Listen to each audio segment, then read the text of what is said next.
well, now it's time for you to meet someone finally so I can end up repaying the favor. And I was like, well, it's not like I haven't been trying. My first sexual experience until the age of 32. If you're single for too long, something is wrong. Never having been in a relationship, chronic singleness should be studied. Chronically alone can cause you to lose yourself and not even notice that you're losing yourself. I feel like I need to be in a relationship in order to be happy. Like, that is actually how I feel at the moment. Like, how about I'm the chooser? I have not found anybody that I think is really at my level.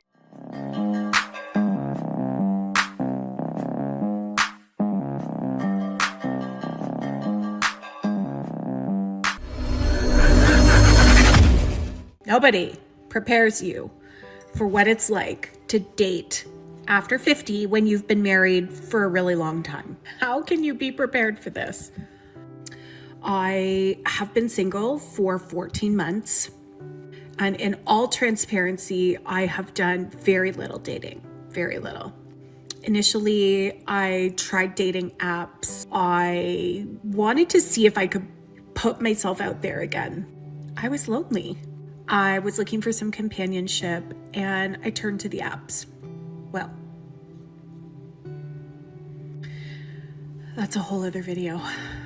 One thing I hear from so many people my age is the older you get, the more difficult dating becomes because the less willing you are to compromise on things. Do you guys agree? Hi, my name's Alora. I am a 33-year-old late bloomer, and I did not have my first kiss or my first relationship, my first sexual experience until the age of 32. And I was tagged so many times in this creator's video. If you want some insight into the acute loneliness that late bloomers in particular feel, that is a very poignant and well put way of explaining. I'll give you the Spark Notes version though. This creator talks about how you gather up so much love from the moment you first start wanting to partner up with someone, right? So you gather up all this love and you might pour it into the people around you, into your friends, into your family, into your career, into your passions, into your hobbies. But that desire to build a life with someone, to have a life partner, to have someone to love and to love you, all of that love just builds up and it eats you alive. Anyone who has been chronically single will understand this, but it is something that is different when you've gone your whole life without having a romantic experience of some kind. Because, and I'm saying this as someone who just went through her first breakup, and God, that sucks. I don't wish those emotions on anyone. But right now I'm single by choice. I'm healing from that experience, bandaging up my heart. But I am choosing this solitude. It is a completely different kind of loneliness that I'm feeling right now than before I was in a relationship. It is completely different. And this is why, okay? In addition to the world being a hard place, right? Which is something this creator brings up. And you just wanting someone to go home to hold you at night, to go through the joys and sorrows of life with, okay? You want that someone. You don't have that someone. And the longer you go without having those romantic experiences, having someone initiate attraction towards you, the longer you go without it, the more you want it. And the more also you're fearful that you're undeserving of it. Because everyone since the dawn of time has figured out how to do this seemingly effortlessly. Like, how many people in your life do you know that just fall in and out of love, go in and out of relationships, go on one date and the next and then the next? And how many years did I go through life feeling invisible, unseen, unperceived, like I was existing on a plane, but apparently there was nobody there who deemed me worthy to go through life with. And this doesn't mean that I haven't built a life that I love, that I don't have people in my life that adored me. Present tense, adore me, I hope.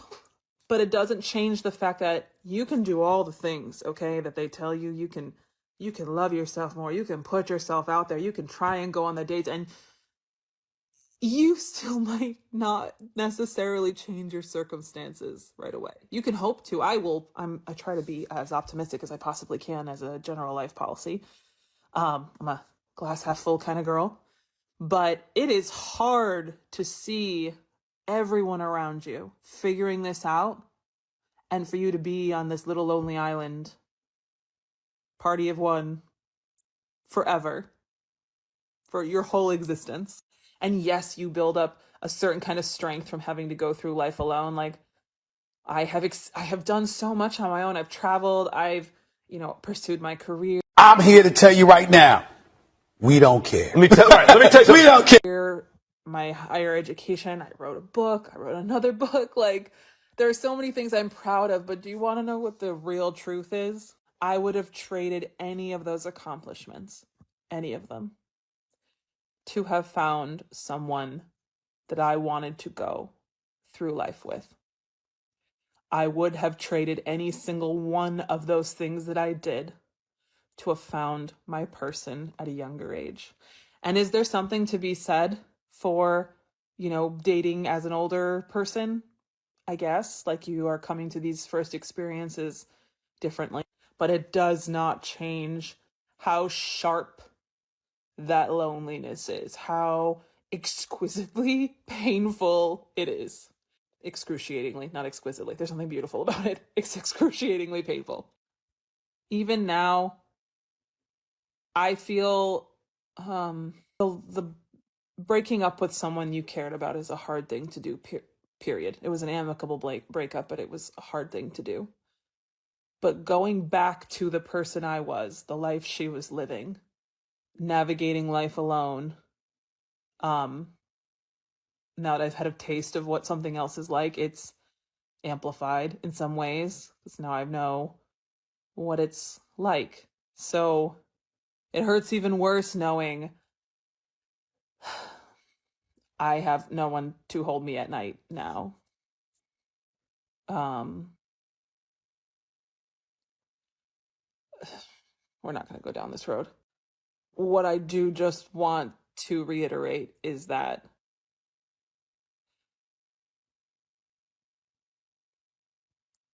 everything that has happened to me in the last year, all of the romantic firsts I experienced, did open my world to a brand new horizon. Okay, they did. It was scary, all those things. But it doesn't change all of the years of loneliness leading up to that point. And it colored my relationship for sure. There was not enough reassurance or affection that my partner could have given me in the whole world. Like, I was always hungry for more because I went through my whole life without it. And it's hard not to internalize that. Like, surely you must be joking when you say you are fond of me, because no one else ever has been in this way. It was so hard to accept that love, and it was even harder to walk away from when I realized it wasn't an exact fit for me, for what I wanted. I don't want to cry about this. This is a long video, but I just want to say I so understand. I so understand the difference, even between the pain I'm feeling now, but most especially the pain I felt before. If you're single for too long, something is wrong. If you're single because you're scared to go back into a relationship, if you're single because you're so hurt and you haven't allowed yourself to grieve, and you are in avoidance of being in intimacy again so you don't get hurt, something is stirring and hurting within you. You're feeling pain. You're choosing to be single, not for the greatest of reasons for your growth. So if you're choosing to be single because you love your singledom, because you feel whole and healed and you're not running from anything, then there is no such thing as a long time, because it's your prerogative. It's your choice to be single or to be in relationship. No one should tell you otherwise. But if you're single, and for that fact, or in relationship because you're running from a wound or an unresolved trauma, something's not right. Something needs to be addressed. No shame, but perhaps it's time to stop running. Yeah, this guy's right. And the last lady that was speaking, that wasn't her case. When I looked at how some people feel when they're chronically single, she checked off one of those boxes where she's never been anything. So these women are much different. There are some, like the first lady, she probably was married before. I said what he's saying, it stands for her. But yeah, this is this is a different situation because these ladies are like some men that end up offering themselves because they're single. I just want to say this. If anybody's out there like that that watches my channel, reach out to me. Send me an email. Let me know. I don't have much time. I make 3-4 videos a day, but I'll definitely send you a chat back and forth. I understand single people and people that are chronically single need someone to talk to. Just don't off yourself. Reach out. Never having been in a relationship, chronic singleness should be studied because it does something to your brain. It messes with your brain. Never having been picked, never having been wanted, never having been desired, as you go through all of these years, 27 years for me, 27 years of wanting connection Sheesh. and trying really hard for it and not getting it. And that chronic singleness is something that wasn't talked about when I was younger. And I'm so grateful we're talking about it now. And then you're gaslit by people in a society that tell you that you shouldn't care about it, that if you want it, there's something wrong with you, at the same time telling you you should be wanting it because all the books, all the movies, everything is talked about is romantic love and what it is like and what it feels like and that you should want it. And so when you seek after it and you never get it, it messes with your brain. Over the last few years, specifically the last year, I've been working really hard on this. Let me fact check what she said because I know singleness, it does play a negative. It has a negative effect on anyone. I remember being upstate New York and being by myself. I was single, and it did play a major factor on my brain. It impacted my life around that time, but it impacted me in a negative and positive way. And I researched the negative and positive ways, and it made sense.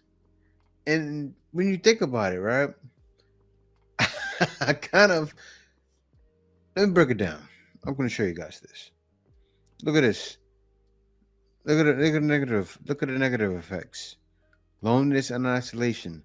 Prolonged singlehood can lead to feelings of loneliness and social isolation, especially if a person desires a romantic partner but hasn't found one. All right, so that's a given. Lowered self esteem. Some individuals may experience feelings of inadequacy or unworthiness, particularly when comparing themselves to friends and relationships. Yes, that did happen. Dating anxiety and fatigue. The constant search for a partner can lead to dating anxiety and fatigue, making it harder to open up to new people or into relationships. Social awkwardness. Some individuals may become socially awkward or lose interest in social activity, leading to further isolation. That happens as well. But I was out there with the church community, so I was kind of fine. But it says, look at the next one. It says sabotaging relationships. Some people may unconsciously sabotage relationships by investing in unavailable people, which can be a way to avoid intimacy. Who does that sound like? That sounds like the modern woman. It does. So all these women are doing, they're single, and she said, the one lady said, the first lady, she said, now I expect more, right? They're expecting more. And then they're going with guys who are unavailable and making it worse. Look at this emotional dependence. In some cases, individuals may develop an unhealthy emotional dependence on others, which can be exacerbated by the absence of a romantic partner. Now, here's the positive things. Increased independence. Being single can foster independence, allowing individuals to focus on their own goals and interests. Now, we do see a lot of ladies, they're that way, right? And then what do we say? They turn into men, right? So being single turns them into men. They're focusing on their goals like a man, and then wonders why no man wants them.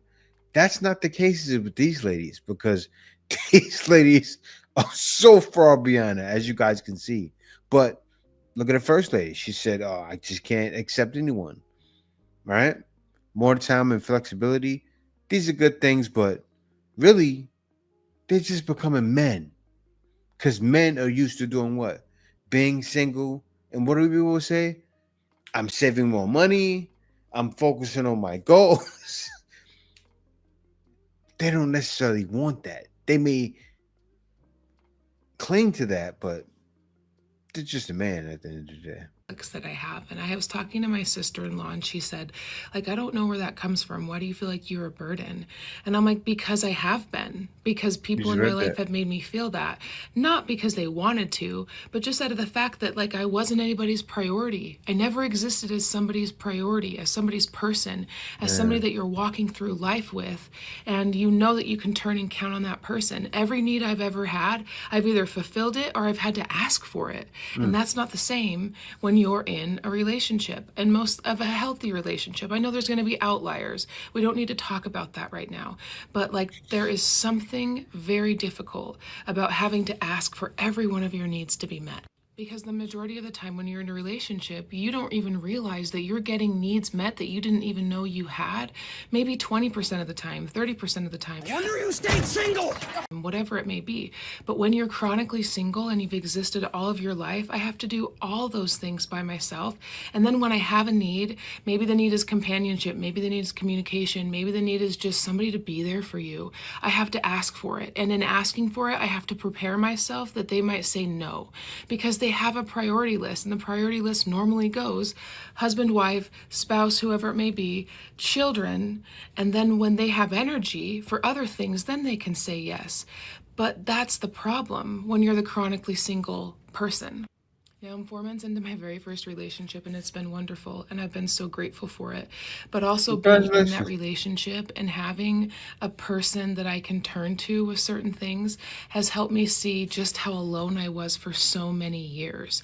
And this isn't perfect, and it doesn't change my brain chemistry overnight, but I think we need to acknowledge and allow people who've been chronically single to talk about the pain that they feel without it being dismissed and invalidated, without people coming in with their relationship pain and saying, but wait, just acknowledge that maybe you don't understand, just like I always acknowledged that maybe I didn't understand, but I wanted to, and I sought to help and support you.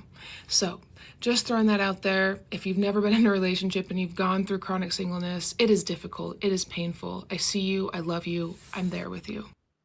See, I gotta say something. You can tell a woman like her, right? She handles things differently. What do I mean? She probably was just single and lonely. I don't think she was like the regular modern woman, right? You can tell because she went through this for 27 years. That's a long time. But congratulations on your new relationship. I hope that lasts. You don't come across like a lady of the elk of the woman nowadays. So I really hope it lasts. I do.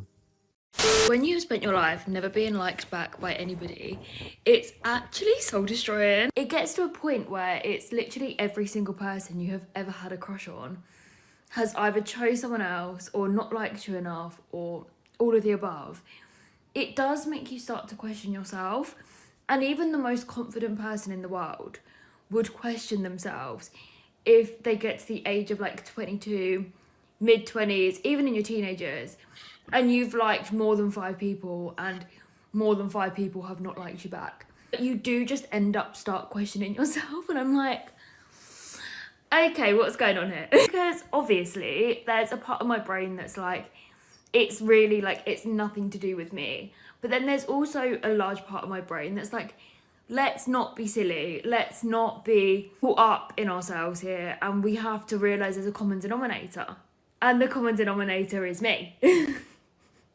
So it's got to be something to do with me. Because there's never been a guy that I have liked that has liked me back enough to either just like me or prioritise me as option A.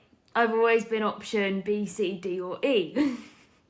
And I think when that's happened so many times, Firstly, it does knock your confidence, and you can't not just think that you are the problem. Also, you get to a point where you just don't believe that anyone's ever gonna view you as either attractive, they're not gonna like you, and they're not gonna want you to be option A. It could be either of those or all of them, if you know what I mean. So I struggle to see how anyone firstly can genuinely find me attractive.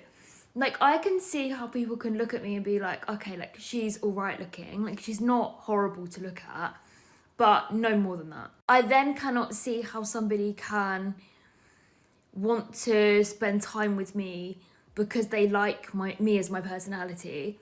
So God forbid I even think about somebody thinking that I'm attractive and a good person that they want to spend time with. I also cannot comprehend the thought of a guy thinking like, I really like this girl. Like, I actually really like her. Like, I cannot imagine a guy wanting to do nice things for me because he really likes me. Like, I just can't imagine that. I cannot imagine a guy wanting me. Like, I just can't, like, in my head think that that's even a possibility because it's never been shown to me that it is. And I definitely cannot imagine a guy choosing me over somebody else. Like, I always think that if somebody does show slight interest in me, in my head I'm like, okay, they are just doing this until someone better comes along. Like, I'm the, like, filler. No wonder you're single. That's all I'm good for. And I know that sounds really dramatic and depressing because I'm actually quite a confident person. I quite like myself. However, you do get to a point where you have been rejected, not even rejected, just shown so many times that you will never be made a priority and you'll never be treated nice, and it's impossible to like me and to think that I'm attractive and to want to spend time with me, that you get shown that so much that becomes your belief system.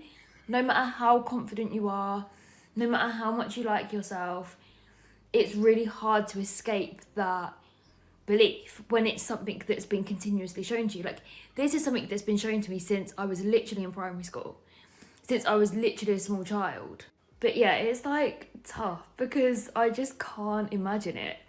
And I'm sure when the day comes and there's somebody that likes me that I like back, I'm sure that they will be kind and patient and will show me through actions and words, and I will trust and believe them. But currently it seems really weird to me. Like, it feels weird, the thought of somebody choosing me and thinking that I'm the attractive one and thinking that I'm the one that they want to spend time with. Like, that's just like, I just can't think.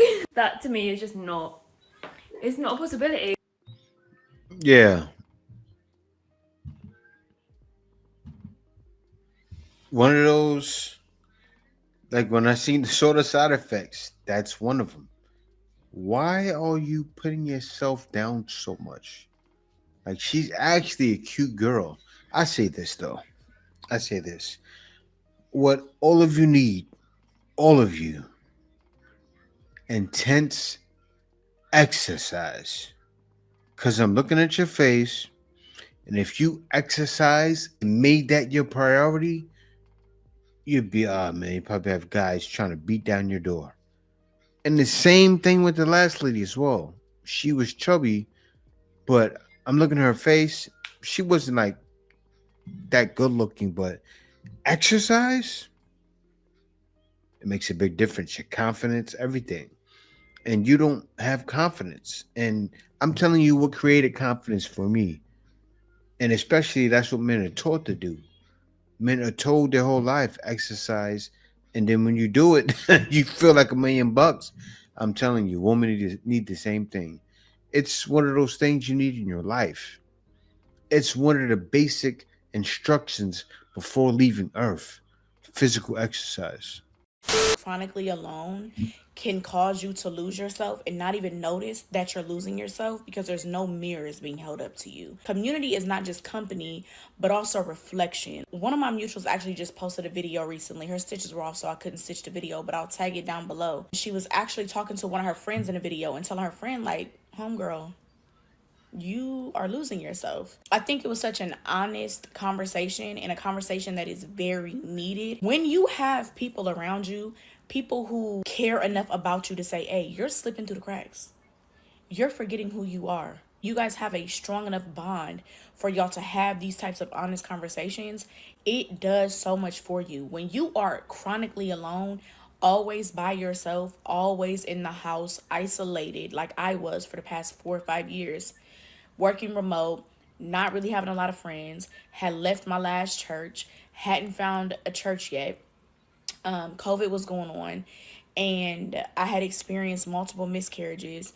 I was in the house staring at my four walls, gaining weight. Didn't even really realize that I was gaining weight. Didn't realize that I was slipping through the cracks because there was no one around me to tell me that. There was no one around me that was holding up a mirror to me because I was chronically alone. When we talk about loneliness, when we talk about being alone, when we talk about not having community, a lot of people are losing themselves because they're not around people. So if you were chronically alone, you said, did she say she had 4 miscarriages? Where is your husband? That bugs me out, because if you have 4 miscarriages, how are you alone? That's what she said, right? Am I losing my mind? She said she had 4 miscarriages. So you couldn't call and speak to him? Oh, yeah. That's one of the side effects. You allow men to use you. Oh, man. I actually feel bad for her now. I see what happened. That's what it said, right? That's what she did. Yeah. And that's what's going on. You can tell. That's why I named the title what I named it, because most of these women, some got better, but they have been mentally unstable. You can see it. They're off. Let me go to the next one. Is the conflicted feelings you have watching your friends and even like your siblings get married, have kids, get all the things that you want. Because on the one hand, you are so happy for them and you want to celebrate with them. But on the other hand, for every person you watch get another milestone, another little piece of you dies inside and you get so incredibly sad. I have watched pretty much all of my loved ones announce their engagements, gone to their engagement parties, gone to their weddings, stood up in some of their weddings, had them announce their pregnancies to me. I've been there for the baby showers, the gender reveals. I've been there to meet their new babies. And so many times afterwards have I gone home and cried. I am so happy for them, but I cannot help but wonder why none of those things have happened for me yet. And it's only gotten worse as I've gotten older. And sometimes those friends and family, even though they mean well, can make it worse. I've told the story on here before about when I stood up in a friend's wedding and I was the only single bridesmaid. And after the wedding, after all the guests had left, all of us in the wedding party were sitting around just finally taking a load off. And the friend that got married was kind of going around the group giving like individualized thank yous. And when they got to me, one of the things they said was, well, now it's time for you to meet someone finally so I can end up repaying the favor. And I remember that just snapped something inside of me. And I was like, well, it's not like I haven't been trying. And the thing is, man, I hate it. I hate it because I am so happy for them. And I hate that I still end up feeling sad when I also feel happy. It is the weirdest thing to feel that simultaneous happiness and sadness, that bittersweet. Yeah. Because not only are you thinking, what is wrong with me that this hasn't happened for me yet? But you're also thinking, what is wrong with me that I am sad for myself when I should just only be happy for these other people? This isn't about me. It becomes a very self-loathing thing, and I hate it. So if you also experience this, you are not alone. We are in this together, and one day it will finally be our turn. Ever irk me and just absolutely make my blood boil and make me lose my shit is when people ask women, why are you single? Now, this question in and of itself is especially infuriating because it's always said with like, but like, why? Like, What's wrong with you is the energy it's giving. It's even worse. It is even worse, and just especially gets right in there and irritates me 20,000 times more is when the lead up to this is, you know, you're such a great catch. You're so pretty. You've got such a great personality. Like, you're the total package. Why are you single? Okay? It's almost like it's being said in a way that's like, why hasn't anybody picked you? You know what's funny? Just from you talking, everybody watching knows why you're still single. Maybe they're not hip to what's going on in this day and age in the date market, but everybody watching this though. But I'll let you finish. She's one. You see how you can tell? You can tell who's the modern woman out of all of them. The first one and this one, the biggest modern woman of them all. You see it written all over her. Like, you're so great and amazing. Why hasn't anybody picked you? Insinuating that there is something inherently wrong with you, because it is the goal of a lifetime. It is the honor of our life to be chosen by a man. Wrong. Absolutely wrong. In honor of being asked this question on a daily basis, we are going to start a series where I give you an answer. I give you a multitude of answers, because for me now, when I'm asked this question, I'm like, which answer do I want to give them? Because there's about 80 million, baby. How about I'm the chooser? I have not found anybody that I think is really at my level. So entitled, so spoiled. Like, mentally, that I feel like I'm mentally challenged, mentally stimulated with. I haven't. Shut it down. I gotta stop it. I gotta get her out of here. I don't want to hear that. Struggling with being single. I've just been crying. I'm not about to come on here and cry again though, because I keep on crying on TikTok and it's really embarrassing. But I'm just really struggling being single today. Like, I just don't want to be single. I just want to be in a relationship, and it's actually really fucked up. Like, when I actually deep it, that I feel like I need to be in a relationship in order to be happy. Like, that is actually how I feel at the moment. Like, I don't feel like I'm myself unless I'm in a relationship. Can anybody else relate to that? I'm just like, I just want a relationship. Like, I'm like, I don't care who it is, I just want a relationship. And that is so, like, I feel like you should get into a relationship with somebody because, like, you love them and you're like, yeah, I want to be in a relationship, not because you just want to be in a relationship. So let me know if you struggle with this. I don't know what happened to me in my childhood or what has happened to me in my life in order to make me like this, but today I'm just struggling. It's like 2 days after Valentine's Day and I just feel weird. I'm like over it. I'm like, okay, move on to the next now. But I'm really trying to not do that. Like, I'm not on dating apps or anything, but I want to be on dating apps. Not trying to come on here and be negative. I'm just trying to keep it real. But yeah, love you guys and thank you so much for all your support. And I'll see you later. Bye. It's one of them things, you know. A lot say I'm happy single. But deep down, could you imagine how many modern women, even like the white lady you saw before the last one, even like the Keishas around the block and the Chiquanas, right? Well, they're not struggling because they're doing what? Getting it in. And it actually they are, because they're replacing a relationship with that. That's worse. That's mind-boggling. But deep down, they're feeling nobody wants me. Imagine how that feels. It's a sad situation, but you got to see most of them. Most single women are actually mentally unstable, right? Because if you're alone, then you feel like, oh, I'm accomplishing this. Then you're a man. That's mentally unstable. They don't realize it.